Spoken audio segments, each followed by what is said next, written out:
Okay, in the name of the Father, Son, and the Holy Spirit, one God, amen. Okay, we're going to continue our Orthodox formation class, and we're still doing kind of like the foundations of faith.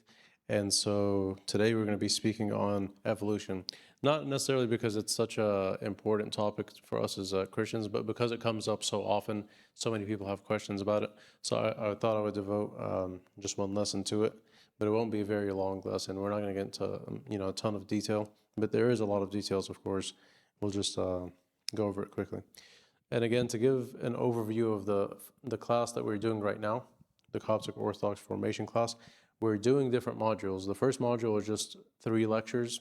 It was an intro to Coptic Orthodoxy. Remember, I gave a lecture on in an introduction to Coptic Orthodoxy. We went over Coptic resources.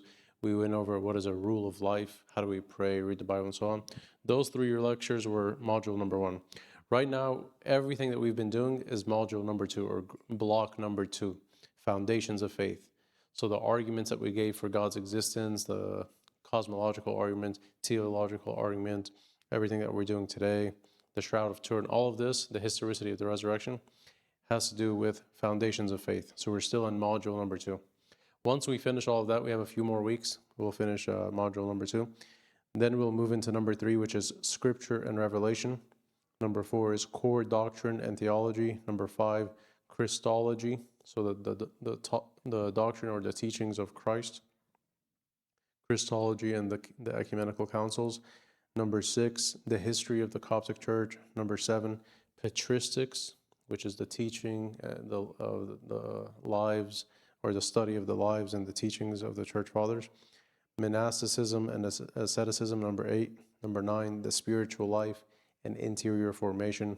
Number 10, worship, prayer, and liturgy. Those are 10 modules. I have 20 of them listed out so far. This is just to give you an overview of at least the first 10 that we'll cover. So again, it's going to take us a long time. This is going to be a multi-year course, obviously, but just to give you a lay of the land. The outline for today's topic is what is evolution, what's fact, what's fiction, what is the fossil record, what is the Cambrian explosion, the origin of life, fine-tuning of the universe, and then very briefly at the end we'll discuss the problem of evil. Okay, so a lot of the stuff I mentioned before, some people said, okay, even if evolution is true, because if I ask you guys, what are maybe the main reasons that people don't believe in God? What are the number 1 or 2 reasons, the top 1 or 2 reasons that people don't believe in God? What would you guys say?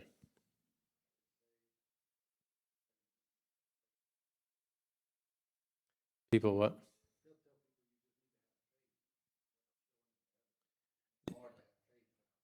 Yeah, exactly. So maybe we don't have good reasons. There's no evidence. There's no reasons. We think that if we're going to believe in God, we have to have blind faith, and that puts some people off. They're like, I can't just have blind faith. I need to at least have a reason for why I believe. Because faith is a virtue, but blind faith is not a virtue, right? Let's say you have very strong faith, but in a chair or in something like, okay, you have to have faith in Christ, and we have good reasons to have faith in Christ. So having faith is not a virtue in and of itself, unless it's true, genuine faith in Christ, because we have good reasons for that. The disciples and the apostles, they gave reasons when they were preaching Christianity. They said, we write this so that you may believe, like St. John says at the end of his gospel, for example. So blind faith is not a virtue, but yeah, faith is a virtue. What else? Why do some people not believe in God?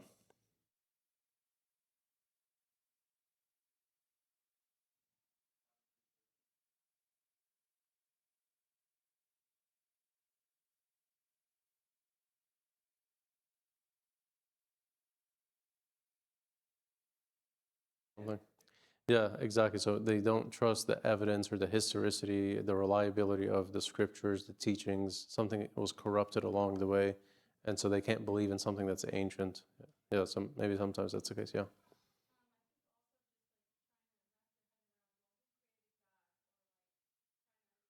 Yeah. That's a very good point. So some people will say, why would I believe in God when I can just ask the question, well, who created God? Because we believe in God maybe because we say, well, who created the universe? But then someone can say, well, who created God? We answered that briefly, if anyone remembers that, right? There's two types of beings. A contingent being is a being that depends, it's contingent on something else or someone else. It's a dependent being. Or like an independent or necessary being is a being that exists independent of any, like some people think that numbers are necessary beings. The number one has to exist. Even if we as humans don't exist, the number one still exists. So we would say God is a necessary being. His very existence is necessary. And it's not special pleading for God, because that's what the atheist has always said of the universe itself. If we would ask the atheist that believes it's only the universe that exists, we would say, well, who created the universe? And they would just say, it just always existed.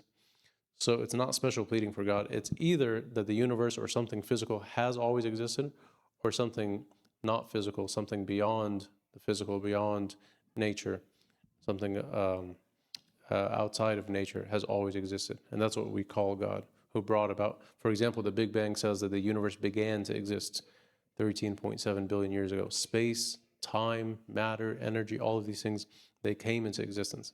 So whoever created it has to be spaceless, timeless, extremely powerful to bring it about.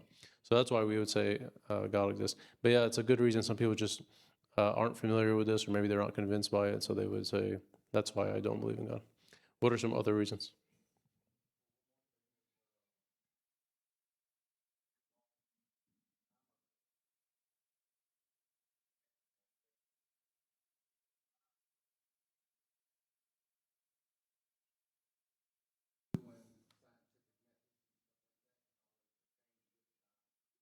Yeah. Yeah, during the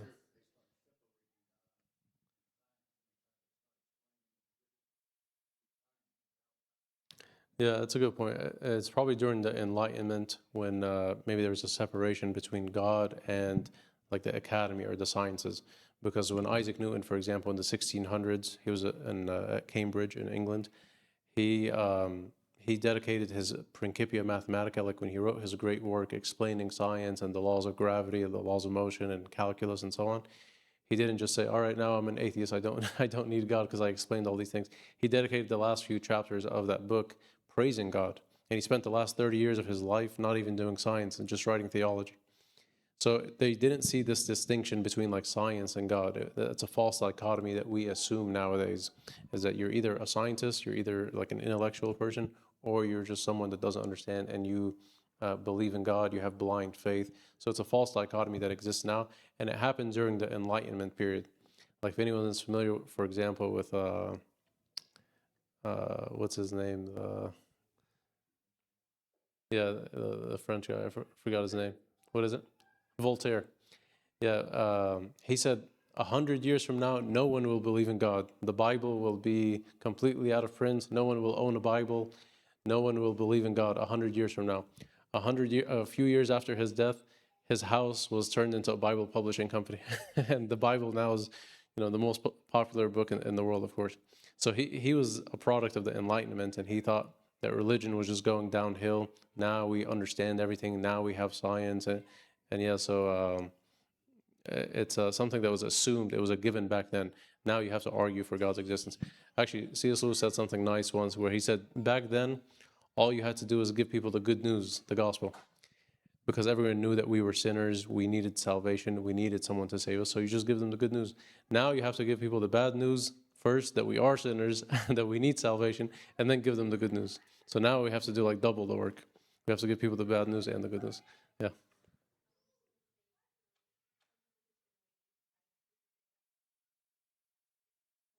Because they have what?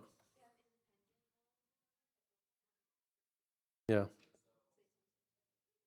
Yeah, no, that's a very good point. But I wasn't speaking about Christianity. I just meant in God. Like, why do people not believe in God in general, not just a Christian God? But that's a good point. Maybe they have a different view of values and morals. That's a very good point.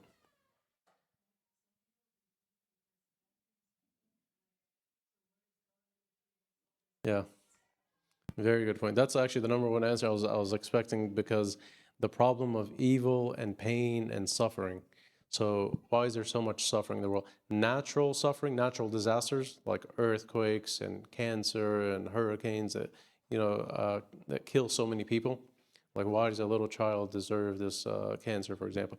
And then also pain and suffering that's brought about by human volition. Like, I can do something to hurt someone, or someone can do something to hurt me.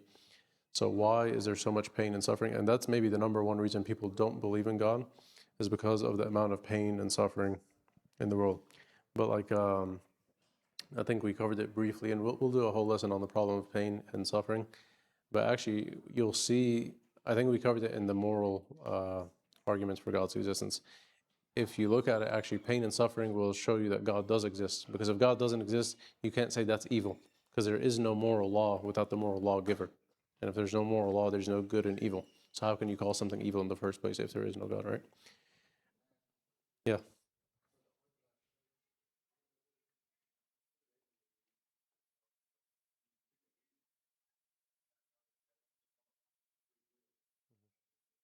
Yeah.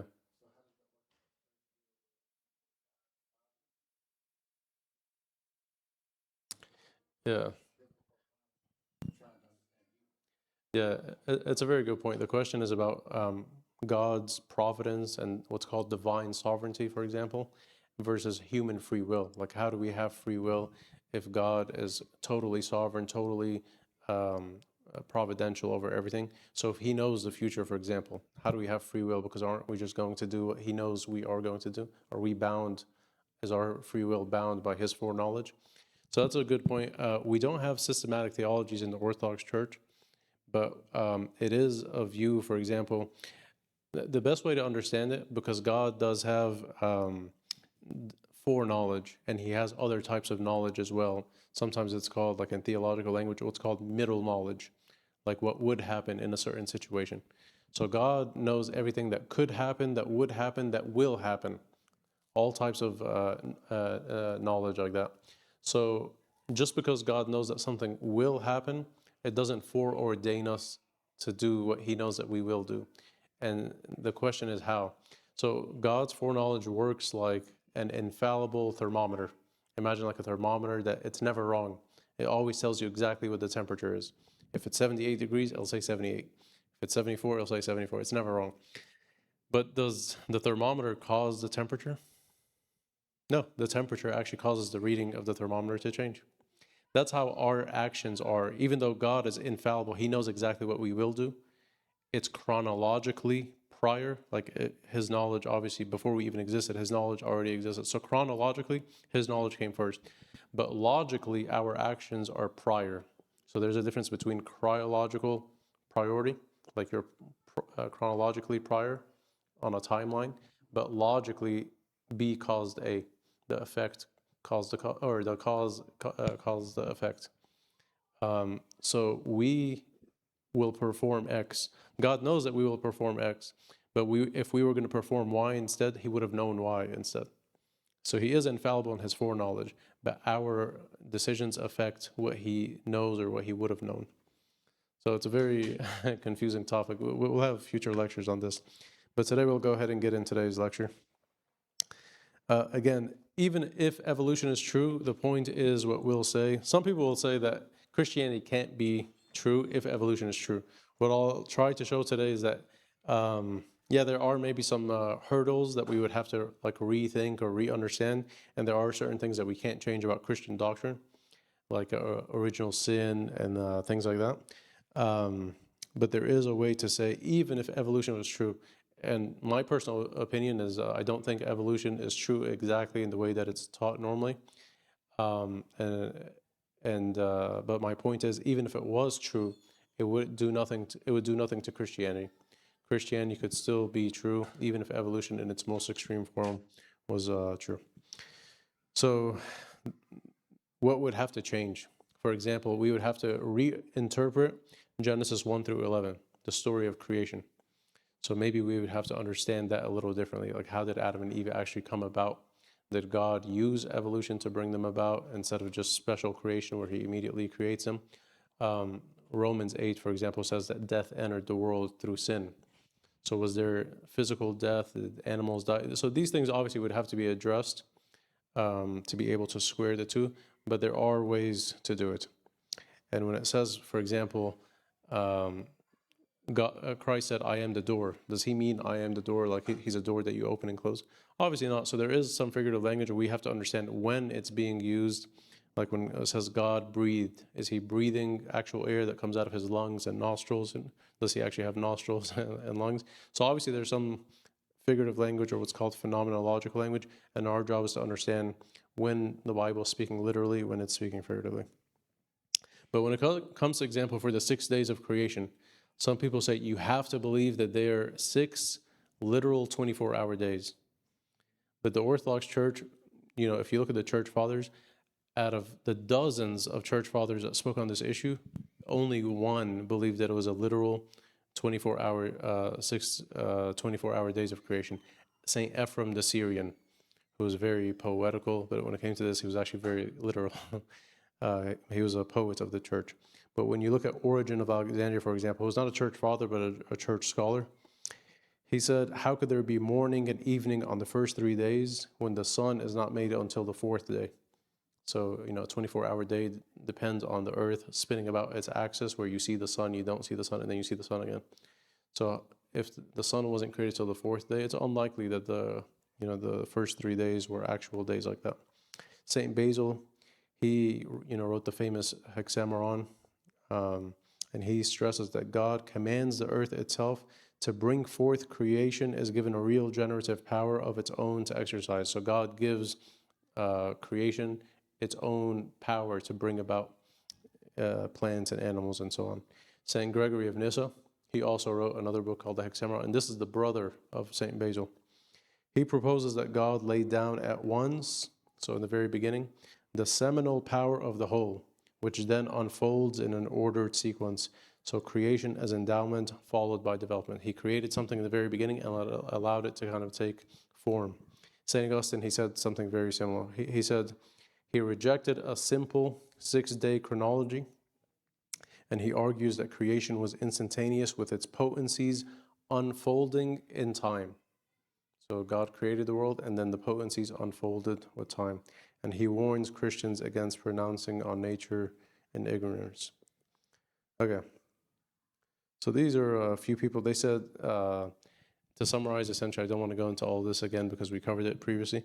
They said, well, why do most people, for example, if they don't believe in God, or like if why do so many atheists and scientists believe in evolution? Or actually, first, let me get to this point.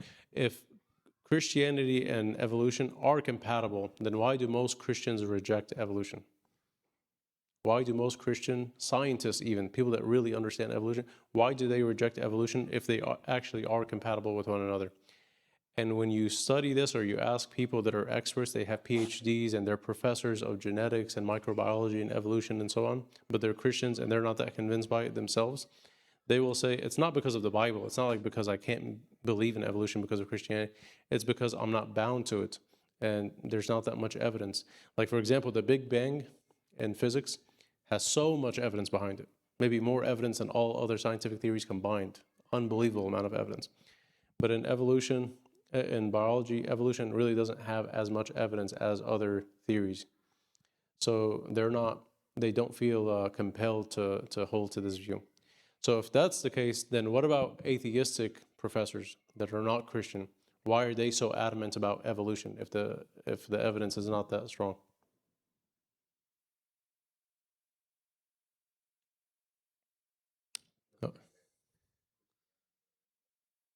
But why are they so adamant about believing it if the evidence is not that strong? And if you think about it, it's because for them, it's the only option they have. If you don't believe in God, what other options do you have besides evolution? So even if it's a very improbable, the evidence is not that strong, you have no other option but to believe in evolution if you're an atheist, because that's the only naturalistic option you have. For us as Christians, we can be objective. We can look at the evidence. If there is strong evidence, we can hold to a form of evolution because it's not incompatible with Christianity. So we actually are the ones that can be open-minded and open to the evidence. If it sways us, if it doesn't sway us, it doesn't matter. But the atheist actually has to take the difficult view, or the, I don't want to call it a closed-minded view, but no matter how bad the evidence is, I have to believe this because it's the only option. And I mentioned this before. This was a Harvard biology professor named George Wald. He was a professor at Harvard, and he won a Nobel Prize in biology.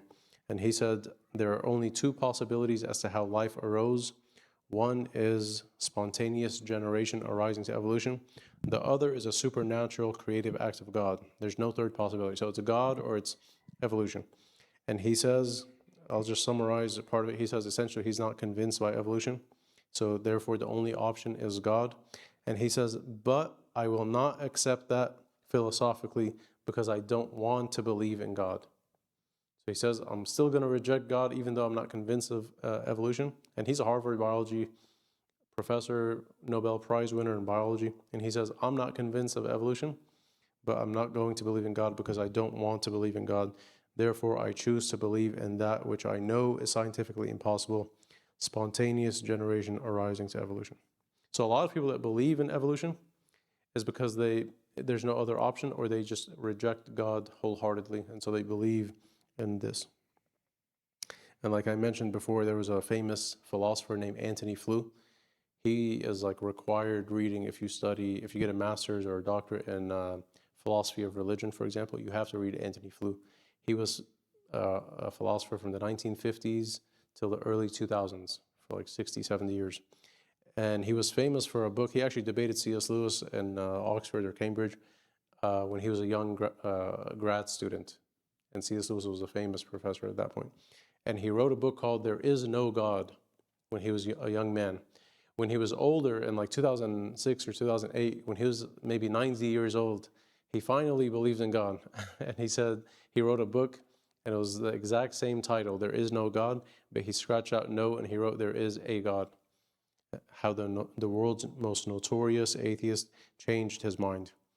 And he says now that he's seen so much evidence biologically, like if you look at cells, the way they function, it's like a factory. Like there's so many machines moving around and things opening and closing. Like it's unbelievable. We used to think, human life, all you needed was just like a smudge of amino acids, just like it's like slime. That's all you need. No, but it's actually so intricate and so detailed. And if you look at the physics as well of the cosmology or the beginning of the universe, it's unbelievably ordered and precise and fine-tuned. And he says, I think the origins of the laws of nature and of life and the universe point clearly to an intelligent source. The burden of proof is on those who argue to the contrary. And he even said if his professors, when he was a young man, like Bertrand Russell and all of these famous atheists, he said if they would have had the evidence that we have now, they would have believed in God. So why do we hear so often, people will say evolution is a fact? Is anyone familiar with like Richard Dawkins, for example? Richard Dawkins, he wrote a famous book called The God Delusion, maybe like 2010 or something. This was at the height of what's called the New Atheism. So if anyone was paying attention to like this and these topics, maybe 2010 to 2014, or even before that, it was called the New Atheism. And there were the four horsemen. They were all like New York Times bestseller. They would write books against Christianity, against belief in God. It was Christopher Hitchens, Richard Dawkins, Sam Harris, and Daniel Dennett. Those were the four, like they call them the four horsemen of the New Atheism. And they would write books against God's existence. Richard Dawkins wrote a book called The God Delusion. And he said, essentially, there's so many people that are deluded into believing in God. And he even said, if you teach your children about God, it's a form of child abuse. He said it's child abuse to teach your children about God. This is how much they think religion has poisoned society. And they think a secular society would be a much better society. So he, for example, is someone that will say evolution is a fact. You have to believe in evolution. You're ignorant if you don't believe in evolution. The problem is the word evolution, it can mean so many different things. Like the instrument, an accordion, that you can like pull and push back together. Some words are called accordion words, where they can be narrowly defined, or you can open them up and it can have a broad definition. So an accordion word. And evolution is definitely an accordion word. It can mean at least three different things. So let me go through all three of those definitions. The first one is maybe the simplest definition. When someone says evolution, the simplest form of that word is present-day organisms are descended from organisms that lived earlier with modifications. This can be true even of you and your parents. You are a present-day organism, and you're descended from an organism, your parents, that lived earlier with slight modifications, right? You look like your parents, but slightly modified. So if evolution just means that, a very broad definition, then of course evolution is a fact. But of course the word evolution can mean more and more precise things. And this can also be microevolution. Like if anyone's familiar with Charles Darwin, when he first came up with the theory of evolution, there were actually people before him that had different theories of evolution, but he talked about the finches on the islands, and their beaks would look slightly different, the birds, like the finches. It's called Darwin's finches. So microevolution is something changes based on the water or the soil that the birds have to live in. Number two, the second definition is biological complexity is to be explained through genetic mutation and natural selection. So biological complexity, all the complexity of life, all the types of animals and humans and fish and birds and reptiles and amphibians and sponges and bacteria and fungus, all of the biological complexity can be explained through genetic mutation. Sometimes there's a mutation, something happens wrong where maybe ACTG, like in the DNA, instead of a C, you get a G or something, like there's a mutation. And natural selection. So because something changed in the environment, it selects for this type of animal versus that, and it changes progressively. So that's maybe a more nuanced definition. First definition just said B is descended from A with a slight modification. Now it's saying, okay, now we're giving a theory of how that changes, mutation and natural selection. The most narrow form of the definition, evolution, is number three, common ancestry. That is making a very large claim. It's saying that all life in the world now, from plants to fungus and bacteria and whales and humans and everyone, have one common ancestor. That is a very extreme claim. So when people say evolution is a fact, they definitely cannot say that in good faith for definition number three. That would be way too strong of a claim. If you mean by the word evolution simply definition number one, yeah, we can all agree that evolution is a fact. So you can't just say evolution is a fact, because evolution is an accordion word that can mean definition one, definition two, and there's actually more. I just wanted to make it simple, but there's at least maybe 5 or 6 definitions. But just to keep it simple, these three. So maybe we can easily grant number one. We wouldn't really grant number two, because maybe we would say there's more to it besides mutation and natural selection. Those two alone can't account for all biological complexity. And definitely we would say it would be very difficult to prove common ancestry. And what does common ancestry mean? This is Darwin's theory. So present day, we're at the very top right there. Like this is a timeline. The very bottom is a long time ago. And as you move up, you get to today. Today, you see how there's so many different points, so many different types of species and animals and plants and fish and reptiles and so on.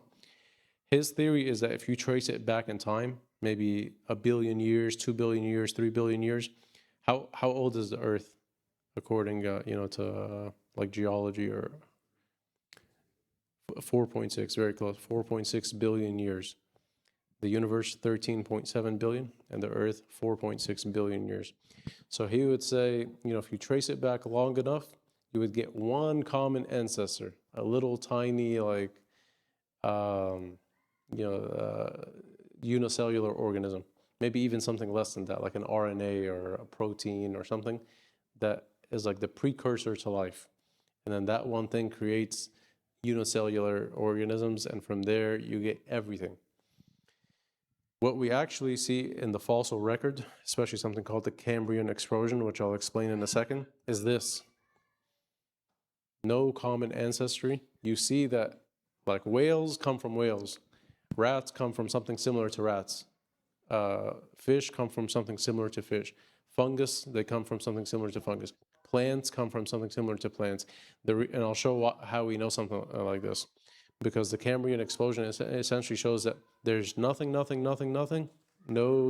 like 99% of humans, all species in the world, animal species and plant species, never existed, and then suddenly they almost all existed. So instead of this model right here, we have something like this in the fossil record. So what is the Cambrian explosion? It's an event that happened about 500 million years ago. So again, if we accept 4.6 billion years for the Earth's age, then 500 million years ago about is when the Cambrian explosion happened. And essentially, it's a major diversification of organisms. You have just a handful of organisms, and then you get like 99% of all organisms, again, plants, animals, fungus, everything, suddenly existing. You go from like barely anything existing to suddenly everything exists in a tiny, narrow band of time. Before this explosion, most animals were very simple and unicellular. There were no like beetles, there were no ants, even no insects, not even like, rhinos and hippopotamus. Even insects didn't exist at this point. Unicellular organisms were pretty much the only thing that existed before the Cambrian explosion. Unicellular meaning one cell. So an ant is like billions of cells or trillions of cells. But after this explosion, most of the major group of animals suddenly appear. If you want to learn more about this, this guy, Stephen Meyer, he has a very nice book called Darwin's Doubts. He says you find 4 unexpected Cambrian features. So 4 things that pop up during the Cambrian explosion that you wouldn't expect. Number 1 is sudden appearance of animal forms. Okay, all types of animal forms suddenly appear, not just unicellular organisms. Number 2, you have an absence of transitional intermediate fossils. What's a transitional fossil? Like if you have animal A that came from animal B or animal C, you would find, you would expect intermediate transitional animals that existed in between. What is it? Oh, yeah, exactly, like Lucy, the famous, like the hominids and stuff like that. But yeah, for example, if you look at mammals, okay? So don't even worry about fish, amphibians, reptiles, any of these things, plants, just look at mammals. You have to explain humans, we are a sort of mammals, whales are another type of mammals, and then bats are another form of mammals.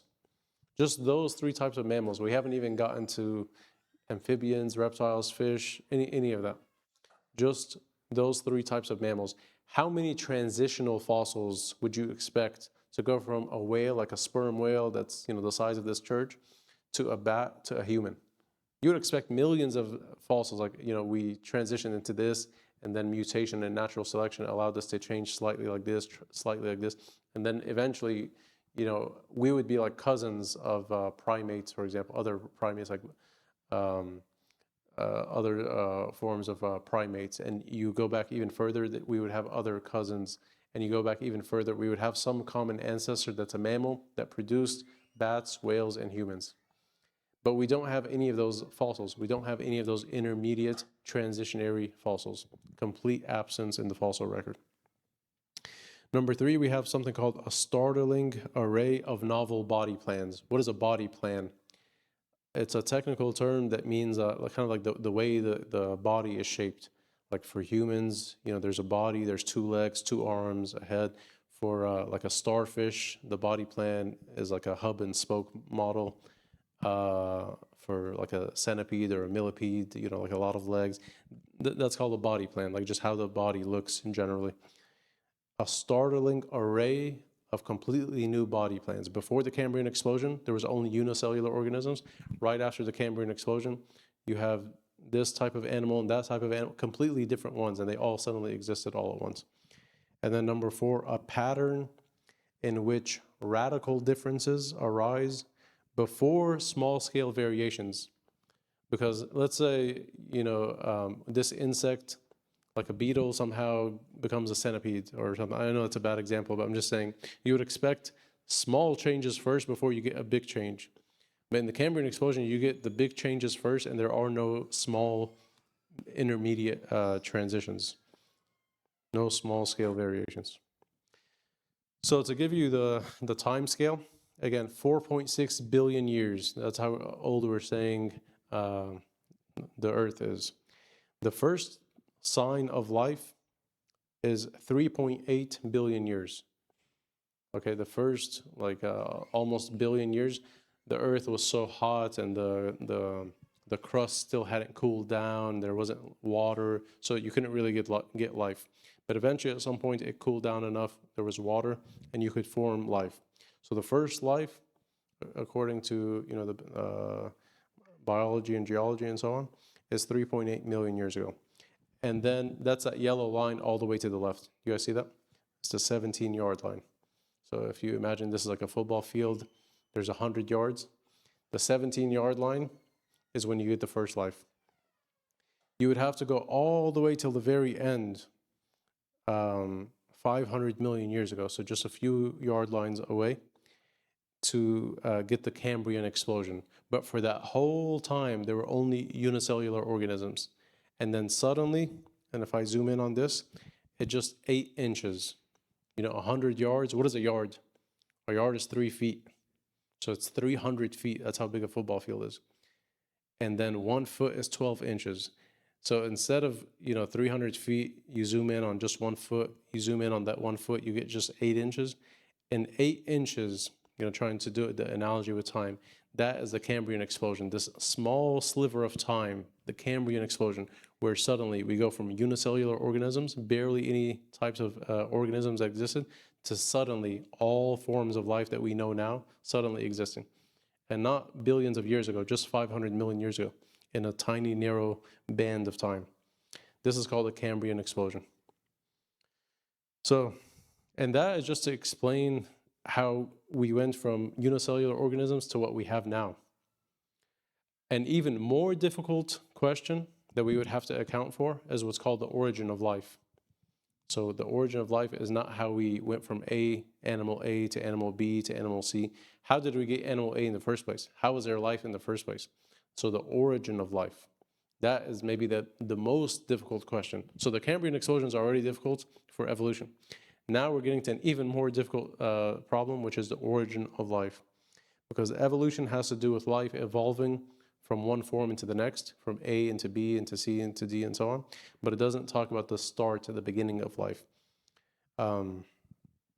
So, for example, if I see a word that someone traced out in sand, like you're at the beach, and then you see someone maybe wrote your name or something in the sand, you would know that it was probably a human. It wasn't just like erosion over time and it spelled out your name perfectly, or the water came and then receded and then somehow your name was written into the sand. You know that it would come from an intelligent source, right? Someone wrote your name into the sand.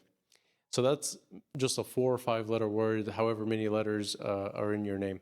Now imagine you see a 3 billion letter word. What are we talking about here? The human DNA. So when you sequence the human genome or you sequence the DNA is a 3 billion letter word. And it has to be, perfect to the T. Otherwise, if there's a mutation, someone could have, for example, like a mutation that causes like an abnormality. But otherwise, we want the sequence to be almost perfect. Obviously, there are small differences between all of us. That's why people look differently. There's differences in the DNA and so on that tell you how tall you'll be or how you look or and so on. But for the most part, what makes a human is that we share like 99.9% of our DNA to the T. So imagine a word that's 3 billion letters, and even a unicellular organism that has DNA, a very simple animal or plant or whatever that has DNA. Like I remember in college, I took a genetics class, and we took the DNA of a strawberry, and we sequenced that. Even strawberries have DNA. So even plants and fruit and so on have DNA. So how can these things be so precise and so perfect? Billions of letters, not even one of them is messed up. And we don't infer intelligent life, intelligent design. Is anyone familiar with the Yuri-Miller experiment? If you take a biology class, you'll definitely come across this. This is the experiment. It actually won a Nobel Prize, even though, like, like I'll explain, it wasn't good science, but it won a Nobel Prize because it had kind of like a closed environment, and it was trying to show the early conditions of the world, the early conditions of Earth, where there's like lightning striking and something going around, and can lightning hit the water in such a way, and there's all of these molecules and so on, and can it suddenly like form life? Like imagine like a pond, and it has maybe like the basic building blocks of life, and suddenly lightning somehow hits perfectly, and imagine like a movie, suddenly like a unicellular organism is created, and then from that we have the origin of life, and then evolution takes us to our present day. They won a Nobel Prize for this because they showed that if you do this long enough, you actually end up with amino acids. Like if you just have a soup of the building blocks of life, and you put it in water, and you strike electricity enough times, you end up with amino acids. So they were saying, okay, if that happened here with just a few days or months of experiment, if you imagine billions of years with the universe or the Earth and the huge climate and lightning and so on, you definitely can get life. But anyway, if you look at this in detail now, it's a completely like made up experiment. They are putting things into the water that were way more advanced than what we had back then. Like they were putting in, for example, things that I have to explain something called irreducible complexity to really explain it. But essentially, like let's say we're trying to create this building, but the building blocks would be like, let's say, like a good analogy would be you just have nature, and then suddenly lightning strikes and you end up with this building.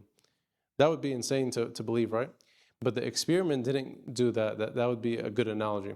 The experiment essentially said, okay, here are chairs, and here's an altar, and here's this. Let's see if we can like rearrange it and get the church. But they already built into the experiment things that are huge building blocks, not the actual fundamental building blocks, which would be just like metal and carpet and stuff like that, like not actual chairs. So they put in too much. That's what I'm trying to say. And even if you get amino acids are nowhere near life. Amino acids are nothing essentially, like just a chain, of a few molecules. To go from amino acids to proteins, that's an unbelievably difficult thing. And again, proteins are nothing. It doesn't give you life. For you to have a cell, you would need like a mitochondria and a cell wall and this and the nucleus. Like that alone is trillions of little things, like a factory that runs perfectly. The best analogy is someone said, imagine you have like a factory that builds airplanes, and suddenly you explode the factory. You just, a nuclear bomb on the factory, and then what results is like a perfect Boeing 747. Like, can that ever happen? This is essentially what we're expecting with the Yuri-Miller experiment. So now the experiment is seen as like a joke, but back then it won the Nobel Prize, and it made people think that maybe it is very easy to get life. Francis Crick is one of the people that helped discover the DNA. He showed that it's actually so difficult to create human life here on Earth that he has something called the panspermia hypothesis, where human life somehow ended up on Earth through an asteroid. Like there was an asteroid that had like an organism or a unicellular organism or something, and it came to Earth, landed on Earth, and then that organism spawned life. That's how difficult it is to explain life here on Earth, that they have to posit theories that bring life from other. But that's just pushing it back one notch, right? Now we have to explain, well, where did that come from the asteroid? Why is there life on the asteroid? So far, what have we, yeah.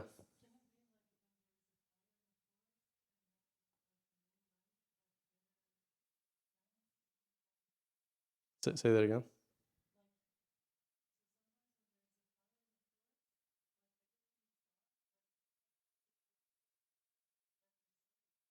Yeah. What is something like that? Oh, like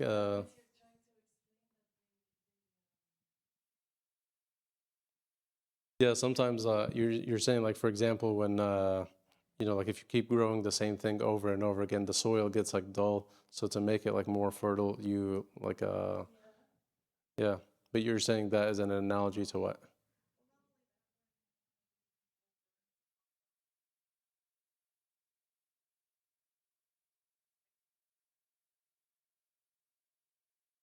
Hmm.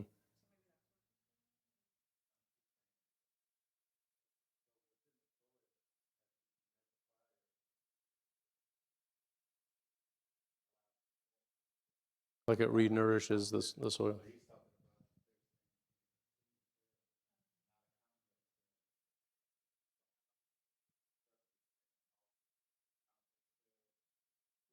Yeah. A better analogy is like, let's say we're trying to construct a paragraph in like a play from Shakespeare, okay? We need to construct this paragraph. A good analogy would be like, all right, all you have is letters. You have the English alphabet, the Greek alphabet, the Hebrew alphabet. You have all of these alphabets. You just have letters. And now you need to construct this paragraph from like Shakespeare's play perfectly. That would be a good analogy because that's like extremely difficult to do if you just choose letters at random from a bunch of alphabets, okay? But the experiment that they did is like, let's say they take the exact words of that paragraph and they just jumble them up, and then all you have to do is just reassemble them. Okay, that's a very different thing than saying all you have is letters from a million different alphabets and you have to construct this. You see how one is much easier, one is way more difficult to do? Essentially, the experiment, the Yuri-Miller experiment, instead of starting from the true fundamental blocks of life and then ending up with a human cell or any cell, like any sort of life, they started with things that are already extremely advanced, and then they ended up with amino acids. So one, they didn't even get to life, they got to amino acids, and they already started like two people are racing and one person's like 20 yards ahead. Like it's cheating essentially. So they started with too much and they ended up with too little. That's the problem with the Yuri-Miller experiment. And then if you look at, besides biology, like we discussed before, the fine-tuning of the universe itself is so fine-tuned. Like all of these numbers that you see, and there's like 50 numbers in physics that are fine-tuned to the most extreme decimal places. And if you change even a 4 into like a 5 and a very insignificant digit, like the whole universe wouldn't be able to exist. And remember, we discussed the teleological argument. The fine-tuning of the universe is either due to physical necessity, chance, or design. And we showed why it's not due to physical necessity or chance, therefore it is designed. You can see that from the physical universe that it's designed. You can see that from the biological universe that there is design. Very quickly, what about natural evil? Some people will say, well, okay, even if God created the universe and animals and humans and all these things, why did God create such a vicious universe? Like if you watch the Animal Channel, for example, or Shark Week or anything like that, you see nature is like so vicious. Animals are constantly killing one another, eating one another. And like, why would God create a universe like that? Like, I remember watching something in the Animal Channel where this, I can't remember what it was, like some sort of beetle or something that was in the rainforest. It only had a 3-day life or a 4-day life. Like it only lives for 3 or 4 days. And from birth till death, it has children in its very short life. Somehow, like on day 1, it's already producing children. And the whole purpose of its 4-day life is to go up like this huge tree in the rainforest, get some sort of food, give it to its offspring that it just had, and then it dies. And they just keep doing that over and over. It's a 4-day cycle. So things like that, like why is the nature so vicious like this? Like there's animals killing one another, and the famous phrase nature is red and tooth and claw, like red, like blood. Why is nature so bloody, for example? Animals kill each other daily. But one of the best ways to explain this, because we look at it as humans, when we feel pain, we assume this is how animals feel pain exactly like us. But God, we would say, in His mercy, actually, the way animals feel pain is very different than us. And there's 3 levels of pain awareness. Okay, so the lowest level, because to feel pain the way humans feel pain, actually you would need a human brain. We have a very developed prefrontal cortex that allows us to understand pain in the first place and feel it in a certain way. The lowest level is simply like reacting to a stimulus. Like if you see an amoeba, for example, on like a microscope, and you have like something very sharp and you kind of like poke the amoeba. It doesn't feel pain the way like, if I came and like poked you in your arm, you would like scream in pain. It doesn't react that way. It just kind of reacts to the stimulus. So it flinches away, it moves, it reacts, but it doesn't actually feel pain. So that's the lowest level of pain awareness, number 1 out of 3. The middle level, number 2, includes pain sensation. So there obviously is pain sensation. Like if anyone has dogs and cats, obviously you can tell they feel pain. No one wants to see an animal feel pain, especially, if we love our dogs and cats and pets and so on. We don't want to see them feeling pain. But the thing is, even the pain that they feel is still not the same as humans, in the sense that they are not aware of the pain the way we are aware of pain. Like, they feel pain, they have pain sensation, but you as a human, you feel the pain, and then you're aware of that pain in a way that animals simply can't. They don't have that prefrontal cortex that's developed in a way where I can think about myself. Like animals can't think of, they can't imagine when they're old. They can't think of their future. They don't ponder like, why do I exist? Why am I here? Why is there so much pain and suffering? They don't have that level of logical thinking. That's the prefrontal cortex. So the type of conversation that we're having now, or these questions that we're asking, that requires a prefrontal cortex. And so does the knowledge of pain. So being aware that I am in this pain, rather than simply the feeling of pain sensation, that's the difference between level 2 and level 3 pain sensation. The highest level is a second order awareness of being in pain. So this is humans, and maybe we can say possibly the great apes. Hey, Anthony, close the door if you don't mind, or if you guys can walk very slowly and quietly. Okay, let me give an analogy. For example, we can say maybe someone that's blind, they're not visually aware. Okay? But sometimes there's studies on this where someone that's blind, even though they aren't visually aware of the chair that's right in front of them, you'll see them actually go around the chair. And you say, how are they doing that if they're not visually aware? But this is something that's observed in people. They don't consciously see it. Sometimes someone throws something and they can avoid it, or they walk around the table, or they can visit an art museum. And obviously, to a certain extent, I'm not saying it's the same, but they don't have this visual awareness, but they can still somehow react to it. It's the same with animals. They can be in pain even though they have no conscious awareness of it. So that's kind of like a saving grace, because if they had that conscious awareness, that makes the pain way worse. It's much worse when you're in pain and then you're depressed about the pain that you have. That makes it 10 times worse. So this understanding, of course, gives us comfort. And again, God allows natural evil. He allows moral evil. He allows all this thing, not because he wants us to suffer, but because actually a world suffused with pain and suffering and evil actually brings about the greatest number of people freely to God, ironically. If we were in a world where we're just like God's pets and he takes care of us and there's no pain, there's no suffering, many of us would know about God, we would believe in God, but we wouldn't have this relationship with God. We turn to God sometimes when we're going through difficulties. So that pretty much wraps it up. The last thing, I'll just cover a few tiny things. I'll say one sentence about each. If anyone has heard of junk DNA, this is like DNA. Some people would say, well, how could God exist? How could God have created humans if DNA has so much junk in it? And this could only come about from evolution. If like we went from organism A to B to C, we didn't evolve perfectly, so there's like junk DNA. But if God would have created us from the very beginning, he wouldn't have created us with unnecessary parts of DNA, or like the appendix, for example. Why would God create us with a vestigial organ, like an organ that doesn't do anything? They would say that's evidence for evolution instead of a God's existence. Now we know, for example, the appendix does have a function. It's part of the immune system. So actually, we do need the appendix. And then the junk DNA, they used to think it was like maybe 20%. And then it went down to like 10%. The other 10% they found use for it. And then it went down to like 7, 5. Like now it's very small. Almost all of the DNA that we thought was junk DNA, they found functions for it. They found uses for it, especially when we went from genetics to understanding epigenetics and so on, how they all work with one another.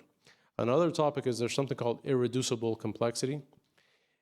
You can't really have, for example, like the eye, you can't suddenly evolve from something very primitive, a primitive eye, to a slightly more advanced eye, to a slightly more advanced eye, and to the eye that we have now. Because there's certain things that before you could get B, you needed C, and before you could get C, you needed B.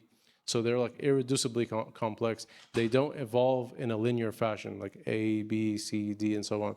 You kind of need this to get that, and you need that to get this, so that they like evolve somehow simultaneously at the same time. So there's so many examples like that that show us that it's unlikely that evolution produced it. Number 3, the Royal Society meeting. This is like a very august scientific body. They met in 2016 because these are atheistic, secular scientists.